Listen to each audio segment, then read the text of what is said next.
What's going on, guys? Mackenzie Long here. So we're talking through the Financial Freedom Step-by-Step Guide, and we're specifically using the book, How Money Works, Stop Being a Sucker. We're talking about the 7 money milestones and some of my caveats and beliefs in between. And today we're specifically talking about the education side.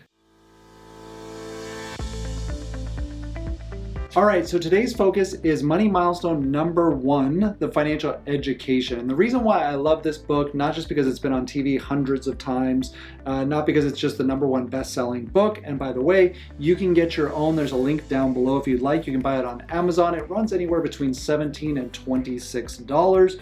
Or we're also doing a Booked Up campaign for the month of August. If you would like us to send you a free one, we are giving away over $50,000 in financial literacy resources. And the reason why we're doing that is because I've been handing this book out for a couple years now, and it has tremendously helped our clients and my friends. And with everything going on, I think there's not a better time than now. And again, this is not a YouTube or social media giveaway thing. This is something that literally we're putting our money into and that we want to give back. And we're doing that in the form of giving away financial literacy resources, including the How Money Works book. So if you'd like us to pay for it, fill out the link down below. There's a MailChimp link down there, which basically gives us some preliminary information so we can send you some emails and call you if necessary so that we can get your exact information on what resources you'd like to receive and how we can get them to you. The only thing that the book and the classes and the seminars and everything else, the courses and all the things that we do, the only thing that it cannot give you is the right mindset. Now, it can help with it, but it's not going to give you the right mindset. That's something that's developed over time. But I think it's a fantastic place to start with the book and the courses and all of the resources that are out there that we would like to send your way. And of course, in this session, we're talking about the financial education aspect of it, really step number 1 or milestone number 1. And it really has 3 parts attached to it. Now, you can't obviously develop a mindset around 3 parts, but there are 3 parts that if you really understand, you will start taking steps in your financial journey. The first is going to be compounding interest. Second is time value of money. And the third one is going to be the rule of 72. Now, I've done extensive videos on the first 2, compounding interest and time value of money, but I will put a link in here as well down below if you would like to see those videos, and I highly recommend it. But I spend about 10 minutes going through each one of those in detail so you can get a great understanding of that. But today, what we're going to be working on specifically is going to be the mindset around money and a couple of the ways that suckers think, excuse me, pardon my French, but the way people usually think that keeps them from building any type of wealth and moving forward with their finances, and how to switch that to a winning mindset and the thought process there. We're also going to talk about the rule of 72. Then we'll wrap it up and we will be on to the next course. So let's talk about, first and foremost, the 5 top sucker mindsets that will keep you from building wealth. Now, the first one is going to be, I know that saving is important, but timing is just not good right now. Now, to switch that to a winning mindset is that time is money. Actually, time is way more valuable than money, and that's why it's important to start now.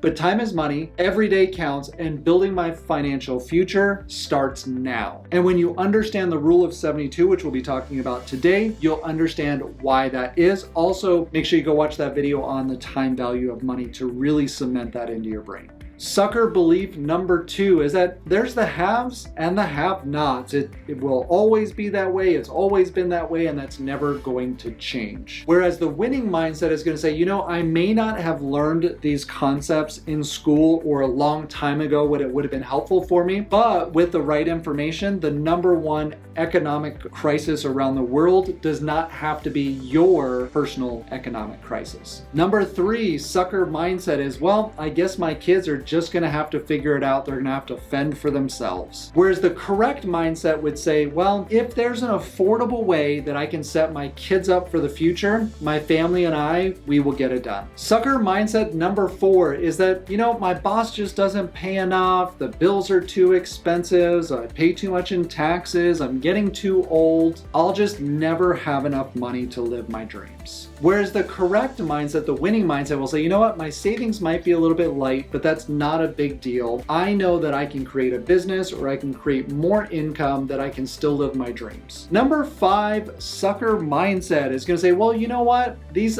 things seem boring. I was never really good at math anyway, so these things aren't going to make much of a difference for me. Whereas the correct mindset, the winning mindset, is going to say, you know what? These are pretty simple, they're pretty powerful, and if I just applied them, my life would get better. Speaking about those concepts, specifically the rule of 72, it is not magic, it's just simple math. The rule of 72 is just a simple math shortcut. Basically, what it says is that if you take the number 72 and you divide it by your interest rate, it will tell you the number of years for your money to double. So if you were to get a 1% rate of return at your bank, and it's much less than that, we'll talk about that in a minute, but if you were to get a 1% rate of return at your bank, 72 divided by 1 is 72, meaning it would take 72 years for your money to double. So we can apply this rule with any interest rate that we would like. So 1 is 72, 3% would be 24, 6% would be 12, 9% would be 8, and 12% would be 6. So we can tell how long it's going to take for our money to double depending on the rate of return that we get. And this is why the rule of 72 is so important, because the better rate of return that we can get, the faster we can maximize and grow our money, the faster it's going to double for us. So guess who understands this concept the best? Obviously, it's going to be the banks, because what happens? We go to the bank, we put our money in the bank, and as our money is sitting there, maybe they're giving us a 0.09% rate of return. And at a 0.09% rate of return, which is actually a national high for the US right now,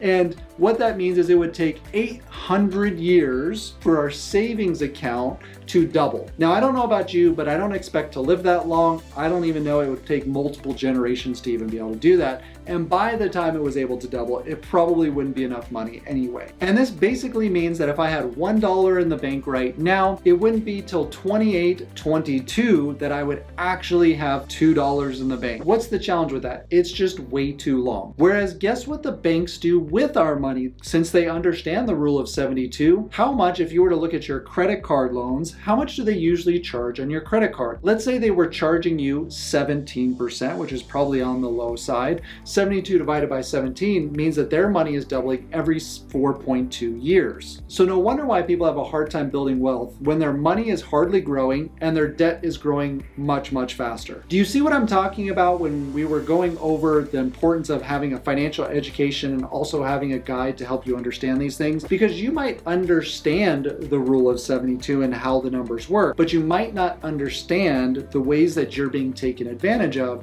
until you have somebody to kind of walk you through these things. So I think it's really important as we kind of continue from here that A, you're getting your financial education, and B, you have your financial professional helping you to complete these 7 money milestones. And I hope this was helpful for you. Don't forget to smash that like button and also hit the subscribe button as well. And we will have additional videos coming out, not just around this, but this is going to be a specific playlist group that you'll be able to check out and always have access to in all of the money milestones and the little key points that also help with them. So don't forget to hit the bell as well. And as I mentioned, if you'd like more information about the $50,000 in financial literacy resources that we're giving away, there's another video about that I will also link here that you can find out more information for, or just go ahead and put your information in that MailChimp link so that we can reach out to you and get you some of these financial literacy resources. And as always, have a great day. I'll catch you later. Bye.